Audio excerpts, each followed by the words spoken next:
Assalamualaikum warahmatullahi wabarakatuh. Shalom, Om Swastiastu, Namo Buddhaya. Nah, perkenalkan, kami akan membahas tentang televisi. Nah, apa aja sih di dalamnya? Yuk simak berikutnya. Televisi adalah sebuah media massa yang sangat populer dan telah menjadi bagian tak terpisahkan dari kehidupan sehari-hari. Melalui televisi, kita dapat menyaksikan berbagai jenis acara, mulai dari berita, hiburan, pendidikan, hingga iklan. Pengertian singkat. Yang pertama, alat. Televisi adalah sebuah perangkat elektronik yang mampu menangkap sinyal dan mengubahnya menjadi gambar, serta suara yang dapat kita lihat dan dengar. Yang kedua, media massa. Televisi termasuk dalam kategori media massa karena mampu menjangkau audiens yang sangat luas dalam waktu yang bersamaan. Yang ketiga, komunikasi satu arah.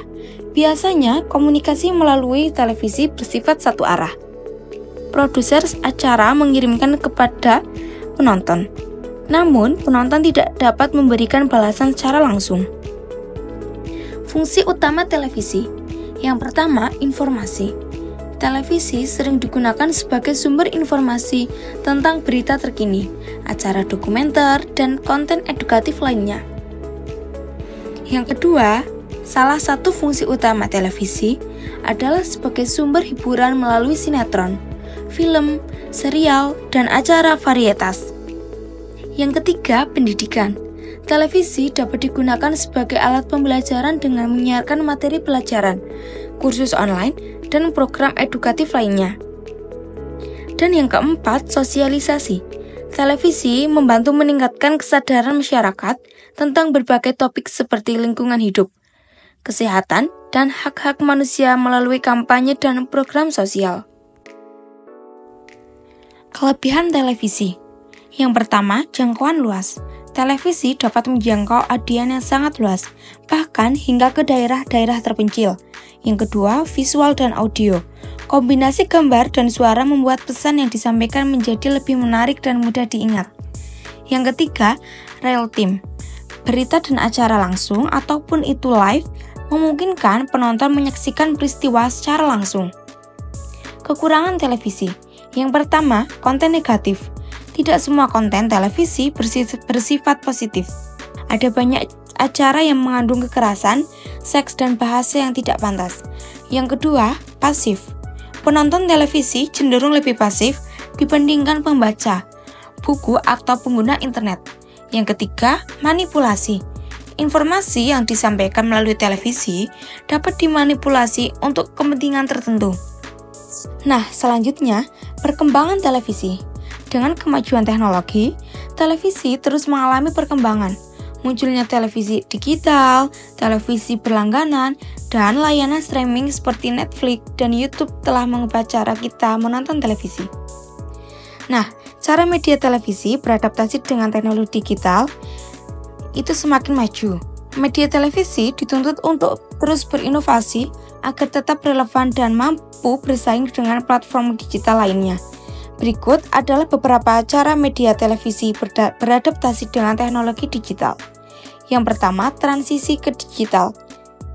Nah, siaran yang pertama, siaran digital. Peralihan dari siaran analog ke digital meningkatkan kualitas gambar dan suara, serta memungkinkan penambahan fitur interaktif. Yang kedua, TV online. Banyak stasiun televisi menyediakan layanan streaming online, sehingga penonton dapat menonton acara favorit mereka kapan saja dan di mana saja melalui perangkat digital. Selanjutnya yaitu konten yang lebih personal. Pertama, video on demand atau VOD. Penonton dapat memilih acara yang ingin ditonton sesuai dengan preferensi mereka, tanpa terkait jadwal siaran. Kedua, rekomendasi konten. Algoritma yang canggih digunakan untuk merekomendasikan acara yang relevan dengan minat penonton, meningkatkan keterlibatan penonton. Selanjutnya yaitu interaksi dengan penonton. Yang pertama, media sosial. Stasiun televisi memanfaatkan media sosial untuk berinteraksi dengan penonton, mengadakan kuis, dan mendapatkan umpan balik. Kedua, aplikasi mobile. Aplikasi mobile memungkinkan penonton untuk menonton siaran langsung, mengakses konten eksklusif, dan berpartisipasi dalam polling. Selanjutnya ada kolaborasi dengan platform digital. Yang pertama, over the top. Stasiun televisi bekerja sama dengan platform OTT seperti Netflix dan Disney Hotstar untuk mendistribusikan konten mereka. Yang kedua, influencer. Banyak stasiun televisi mengandung influencer untuk mempromosikan acara dan mencapai audiens yang lebih mudah. Selanjutnya yaitu konten yang lebih singkat dan cepat. Yang pertama ada short form content. Televisi mulai memproduksi konten yang lebih pendek dan cepat, seperti vlog, web series, dan highlights acara, untuk menyesuaikan dengan kebiasaan menonton generasi muda. Nah, tantangan yang dihadapi, yang pertama ada persaingan dengan platform digital. Platform digital ini menawarkan fleksibilitas dan kemudahan akses yang lebih besar, sehingga menjadi persaing yang kuat bagi televisi. Yang kedua, perubahan perilaku penonton. Penonton semakin terbiasa mengkonsumsi konten secara on demand dan melalui berbagai perangkat. Yang ketiga, model bisnis yang baru. Industri televisi harus mencari model bisnis yang baru untuk tetap bertahan di era digital, seperti langganan, iklan yang ditargetkan, dan e-commerce. Nah, selanjutnya ada strategi digitalisasi media televisi. Yang pertama ada manajemen konten, personalisasi konten. Yang pertama itu ada algoritma cerdas, menggunakan algoritma untuk menganalisis preferensi penonton dan merekomendasikan konten yang relevan. Yang kedua, segmentasi audiens, membagi audiens menjadi kelompok-kelompok yang lebih spesifik berdasarkan demografi, minat dan perilaku untuk menyajikan konten yang lebih target. Yang kedua, ada konten multi-platform. Yang pertama ada format fleksibel, menghasilkan konten yang dapat ditayangkan di berbagai platform seperti televisi, website, aplikasi mobile, dan media sosial. Yang kedua, ada konten pendek, memproduksikan konten pendek seperti vlog, short film, dan highlights untuk menarik perhatian generasi muda. Selanjutnya yaitu ada konten interaktif. Yang pertama ada polling dan quiz, melibatkan penonton secara aktif melalui polling, quiz, dan game interaktif. Yang kedua ada augmented reality dan virtual reality, menggunakan teknologi AR dan VR untuk menciptakan pengalaman penonton yang lebih imersif. Nah, yang kedua itu ada distribusi. Platform streaming.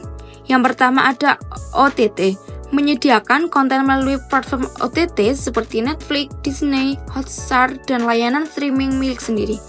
Yang kedua ada free to air, menyiarkan secara gratis melalui televisi digital dan juga platform online, media sosial. Yang pertama ada live streaming, menyiarkan acara secara langsung melalui platform media sosial untuk meningkatkan jangkauan. Yang kedua ada clip, membagikan potongan-potongan menarik dari acara melalui media sosial. Nah, selanjutnya itu ada mobile. Yang pertama, aplikasi mobile mengembangkan aplikasi untuk memberikan akses mudah ke konten kapan saja dan di mana saja. Terus selanjutnya yang ketiga, interaksi dengan audiens.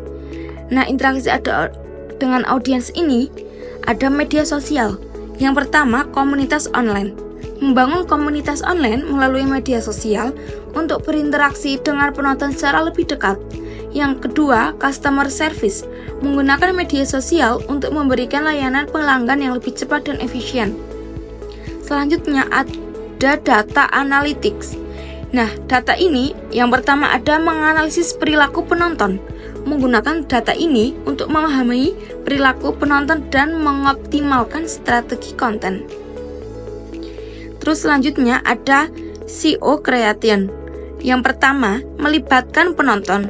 Melibatkan penonton ini dalam proses pembuatan konten, misalnya melalui kontes atau kampanye crowdsourcing.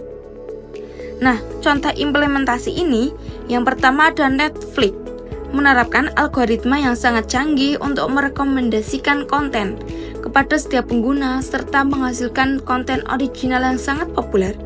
Yang kedua ada YouTube, menjadi platform video terbesar di dunia dengan berbagai macam konten, dimulai dari video, musik, hingga tutorial. Yang ketiga, stasiun televisi. Nah, stasiun televisi lokal ini menyiarkan acara lokal yang relevan dengan minat masyarakat setempat dan berinteraksi dengan penonton melalui media sosial. Nah, tantangan dan peluang.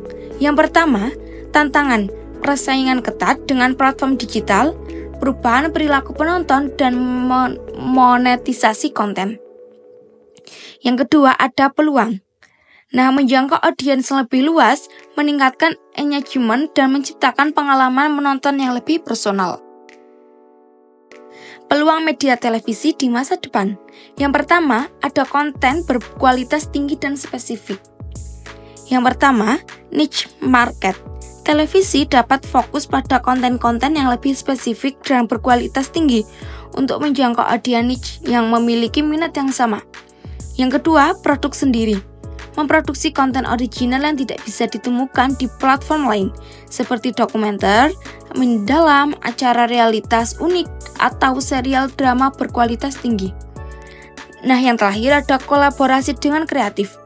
Bekerja sama dengan kreator, konten independen, influencer, dan rumah produksi kecil untuk menghasilkan konten yang segar dan inovatif. Nah, selanjutnya ada pengalaman menonton yang lebih interaktif. Yang pertama, ada real-time engagement, memungkinkan penonton untuk berinteraksi secara real-time dengan acara yang sedang berlangsung, seperti memberikan komentar, melakukan voting, atau bahkan mempengaruhi jalan cerita. Yang kedua, augmented reality atau virtual reality, menggabungkan teknologi AR dan VR untuk menciptakan pengalaman penonton yang lebih imersif dan interaktif. Yang ketiga, personalization, menggunakan data untuk memberikan rekomendasi konten yang lebih personal kepada penonton, sehingga mereka merasa lebih terhubung dengan acara yang ditonton. Yang ketiga, integrasi dengan platform digital. Nah, di dalam integrasi ini terdapat yang pertama, OTT, memanfaatkan platform over the top untuk menjangkau audiens lebih luas dan menawarkan fleksibilitas dalam menonton. Yang kedua, ada sosial media, menggunakan media sosial untuk mempromosikan konten, berinteraksi dengan penonton, dan membangun komunitas. Yang ketiga, multi-platform, mendistribusikan konten melalui berbagai platform seperti televisi, website, aplikasi mobile, dan media sosial. Selanjutnya ya, keempat ada e-commerce dan layanan berlangganan. Nah, e-commerce ini menawarkan produk dan layanan yang terkait dengan acara televisi, seperti merchandise, tiket konser, atau paket liburan. Yang kedua ada langganan premium, memberikan akses eksklusif ke konten premium, fitur interaktif, dan acara khusus bagi pelanggan berlangganan. Selanjutnya, yang kelima, ada data dan analisis. Yang pertama, ada pemahaman audiens, menggunakan data untuk memahami perilaku penonton, preferensi, dan minat mereka. Yang kedua, optimasi konten, mengoptimalkan konten berdasarkan data yang diperoleh untuk meningkatkan engagement dan retensi penonton. Yang ketiga, ada target iklan, menargetkan iklan secara lebih efektif kepada audiens yang relevan. Nah, contoh implementasi yang pertama ada acara interaktif, acara kuis interaktif di mana penonton dapat berpartisipasi melalui aplikasi mobile dan menenangkan hadiah. Yang kedua ada virtual reality sport, menyiarkan pertandingan olahraga dengan menggunakan teknologi VR untuk memberikan pengalaman penonton yang lebih nyata. Yang ketiga ada platform streaming eksklusif, meluncurkan platform streaming sendiri dengan konten original yang tidak tersedia di platform lain. Dan yang keempat, ada kemitraan dengan influencer, menggandeng influencer untuk mempromosikan acara dan mencapai audiens yang lebih mudah. Jadi, kesimpulan, media televisi telah menunjukkan kemampuannya untuk beradaptasi dengan perubahan teknologi dengan terus berinovasi dan memahami kebutuhan penonton. Televisi akan tetap menjadi salah satu media yang paling populer.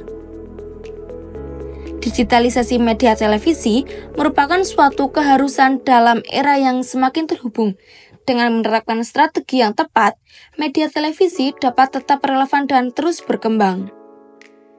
Meskipun menghadapi tantangan yang signifikan, media televisi masih memiliki peluang besar untuk berkembang dan berinovasi di era digital. Dengan fokus pada konten berkualitas tinggi, pengalaman menonton yang interaktif, dan pemanfaatan teknologi terbaru, televisi tetap relevan dan menarik bagi penonton.